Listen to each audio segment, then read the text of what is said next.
You can't be happy being paranoid all the time because being paranoid is really the opposite of being happy.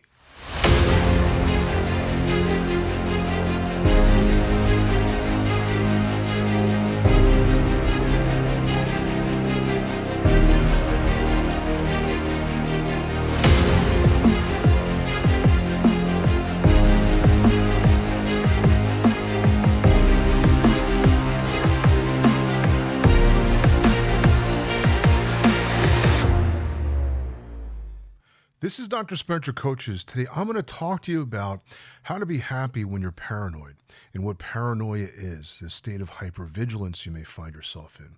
And this is quite common with people with PTSD and CPTSD. Because being on guard all the time, it just shuts down your emotions. It literally shuts your emotions down. If a tiger is chasing after you, the last thing you're going to think about is what makes you happy. You're only going to think about how the hell do I survive this? It can't be mixed together. There are adrenaline junkies who get a thrill out of intense experiences. I was one of them. And I noticed the adrenaline rush is often an excitement, a thrill, but it's not true joy. There's no gratitude in there. You can't have joy without gratitude. And I was an adrenaline junkie growing up.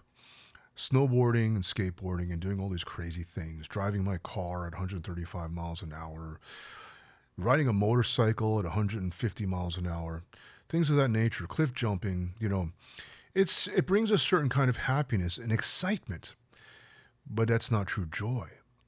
You can't experience joy while being hypervigilant. You can transform the hypervigilance into excitement because underneath the hypervigilance is fear.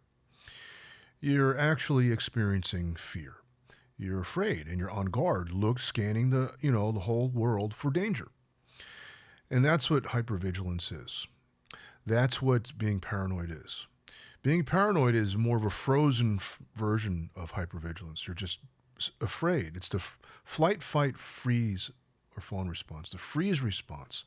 It's likened to a deer in nature where it just stands still and you don't see it move, and it's blending in with its environment to avoid being detected by the predator.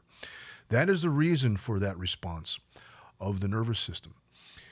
You might be aware of the flight or fight response, but there's also two other responses. So it's really the freeze response. And you just want to blend in with your environment so you feel safe. It's all about creating a sense of safety, only you don't feel safe, you're actually afraid. You're protecting yourself. Your brain is hardwired to protect yourself. And it's one of the ways that it does that in a reaction to something dangerous. Only there isn't anything dangerous. You're just paranoid because it's psychological fear.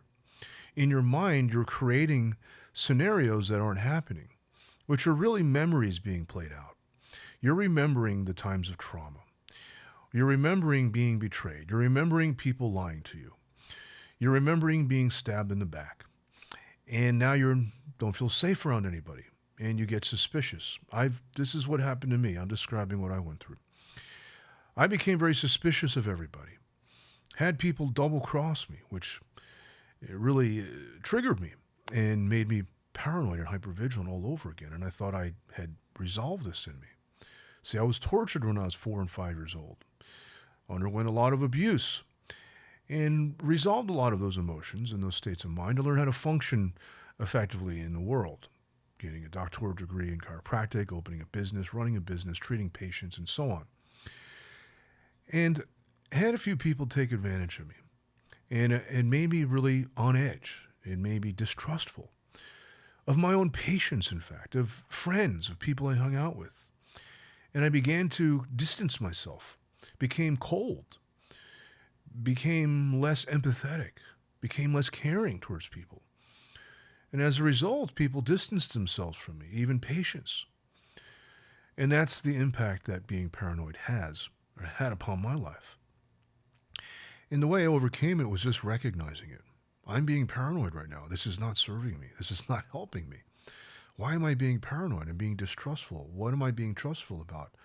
I am actually thinking that there are people or have the propensity to double cross me, that people are out to sabotage me. I started thinking that.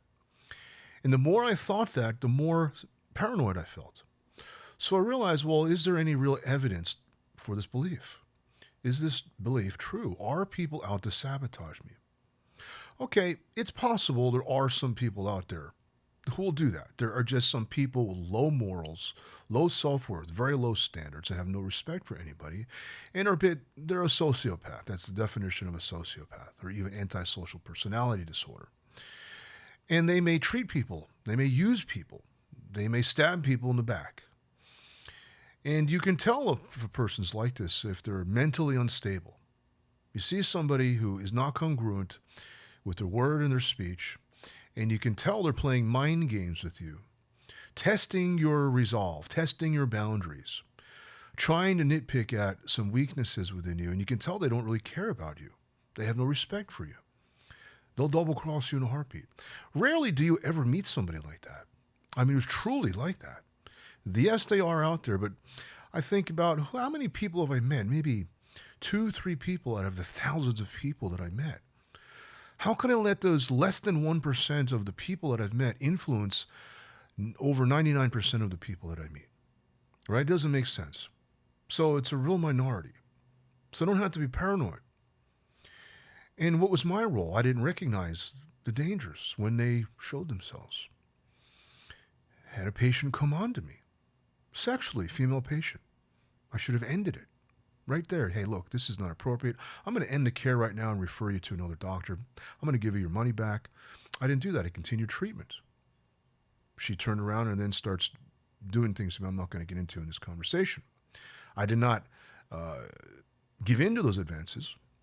I had a clear boundary discussion. I'm not here to have a sexual harassment charge under my belt. I didn't take a 4,000 question board exam. I didn't spend years of schooling all to culminate in a sexual harassment charge. That's not what I'm here for. Are we clear? You know, things like this will happen, but they are few and far between.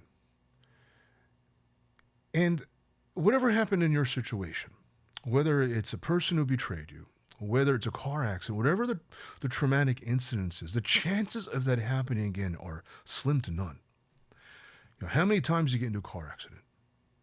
If it's sexual assault, how many times does that happen? Very rarely does it ever happen again. It's usually one incident. Whatever the incident it was for you, it's only one incident. Or if it was a bad childhood, those people aren't around anymore. And how many people after your childhood treated you like that? Really think about this objectively. Whatever reason you have for being paranoid, whatever belief is going on, question that belief. Examine that belief. If it has 4 statements of evidence to make it true, then maybe it is true. But most of the time, there's only 2 or 3 statements of evidence that are really subjective. They're not real factual. They're not quantifiable.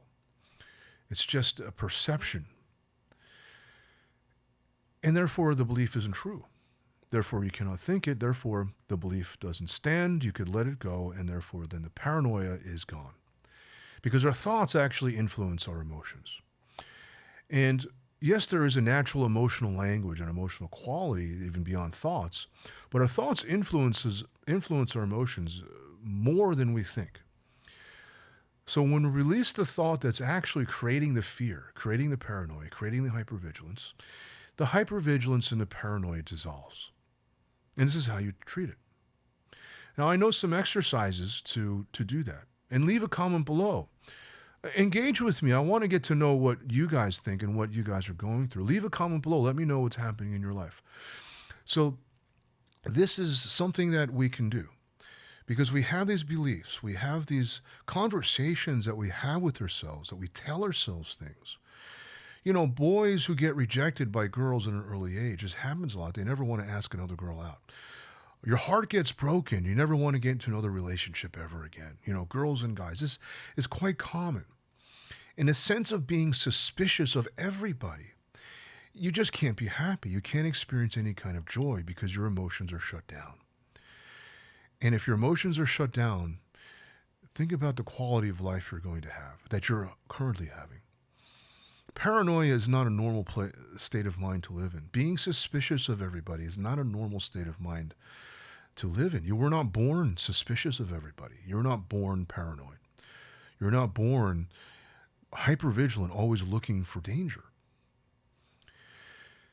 There are many techniques to help calm your emotions down, meditation being one of them. Yoga and meditation go hand in hand.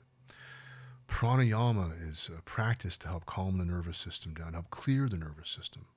When you combine all of these methods, you get results. You find inner peace. The goal of yoga is to find a state of inner peace. The meditation is to find a state of peace, calm, abiding mind. Because that peace is really a state of clarity.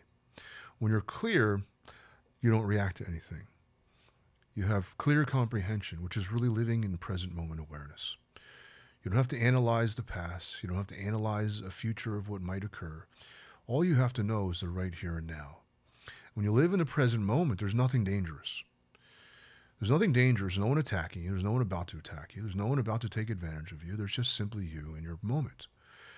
And meditation is about cultivating present moment awareness. And you can do that. You can practice that. There are many YouTube videos on various meditation techniques. Now, sitting meditation is quite common with yoga and Buddhist practices. Not everybody can do that. So meditation doesn't mean sitting, focusing on your breath. Meditation is a state of mind. It's a flow state of mind. What precedes meditation is focus, concentration.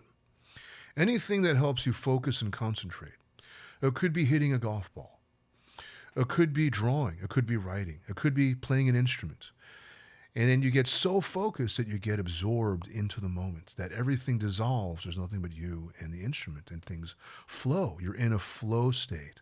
And when you're in that flow state, that's when you experience real joy, when you experience clarity. When you're living in the present moment, there is no paranoia. There is no hypervigilance. There's no worry. There's no anxiety of some future outcome. There's no anger over the past. There's only the right here, right now. And it's easier said than done, where most people live in the future or live in the past. And we have to train our mind to live in the present moment. And that's what sitting meditation does and what yoga does. Or for your case, it could be playing an instrument. It could be painting even. You know, a lot of artists and writers talk about a stream of consciousness. You enter into a flow and then the creativity just opens up. And you just lose yourself in it. And you go into a state of ecstasy as a result of it. You know, many mothers experience this with their children. They just have to let everything go. And the only thing that exists is their love for their children. And they become so aware, their awareness expands, they notice everything about their child. So everybody has the capacity to go into the state of mind. The method I've learned is through Buddhist practice and yoga. And if it's something you're interested in learning, I can help you do that. I've studied with Zen masters and yoga masters.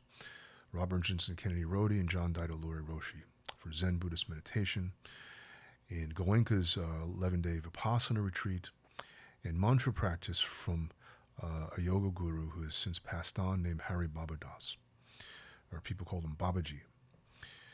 Also received other mantra practices. So there's various types of focusing practices, whether it's your breath, whether it's a mantra, whether it's a creative endeavor. Even mechanics get into this. Fixing a car, you just get so one-pointed and focused on fixing what you need to fix that everything dissolves and time flies. There are many ways to cultivate this meditative state, and that's the way to handle and overcome this state of hypervigilance and paranoia. Because you're going to find a sense of authenticity, and then you're going to experience satisfaction and fulfillment. You're not going to experience satisfaction and fulfillment being paranoid, suspicious, and hypervigilant. Calm the nervous system down by focusing your mind, and then you get into the present moment, and you deepen your sense of concentration until everything flows. Thoughts and feelings just flow. And there's a natural sense of joy. There's a natural sense of letting go, a natural sense of detachment. And that's how you overcome hypervigilance, paranoia, and suspicion. If you're interested in learning more about this, go ahead and leave a comment below, and we can set up a complimentary discovery session so I can get to know what's happening in your life and what do you want to create, so we can create a plan to get there together. This is Dr. Spencer Coaches. Thank you so much for listening. Don't forget to like, share, and subscribe.